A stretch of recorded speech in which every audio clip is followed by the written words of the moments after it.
আচ্ছা, সরকারের অঙ্গ কয়টি? তিনটি। কি কি? শাসন বিভাগ, আইন বিভাগ, বিচার বিভাগ। বিচার বিভাগ, ঠিক আছে। আচ্ছা, এখন আইন বিভাগ যাকে বলছি, আইন বিভাগের মাননীয় সংসদ সদস্যগণ, জি। ওনাদের আসলে বেসিক কাজটা কি? ওনারা কি করেন আসলে? ওনারা সংসদে দেশের কল্যাণে বিল পাস করে এবং দেশের কল্যাণে কিন্তু বিল পাশ করা আর আইন প্রণয়ন করা বিষয়টা কি আইন আইন প্রণয়ন করে। আচ্ছা, আমাদের আইনসভা বলি না ওটাকে? জি, আইনসভা। আমাদের আইনসভাটার ইংরেজি নামটা কি? House of the nation. House of the nation. আমাদের এটা কয় কক্ষ বিশিষ্ট? এক কক্ষ বিশিষ্ট। কেন এটা এক কক্ষ বিশিষ্ট কেন?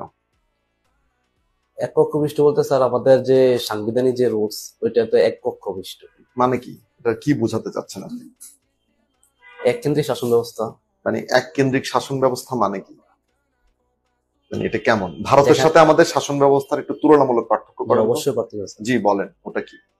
স্যার ভারতের যে দ্বিকক্ষ বিশিষ্ট সেখানে রাজ্যসভা এবং লোকসভা দুইটা আছে। কি আছে? রাজ্যসভা এবং লোকসভা।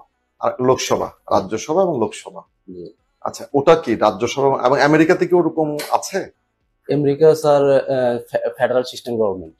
মানে বিষয়টা কেমন? সেখানে স্যার অঙ্গরাজ্য আছে, 50টা অঙ্গরাজ্য আছে। 50টা অঙ্গরাজ্য, তাদের মধ্যে স্বায়ত্ত শাসন আছে এবং কেন্দ্রীয় একটা সরকার আছে। তো ওরা কিভাবে অ্যাকাউন্টেবল হয় একজনের কাছে? স্বায়ত্ত শাসন গুলো তার নিজস্ব একটা ক্ষমতা থাকে এবং কেন্দ্রের সাথে একটা আলাদা একটা যুক্ত সম্পর্ক থাকে। এই ধরনের সরকার ব্যবস্থাকে কি বলা হয়?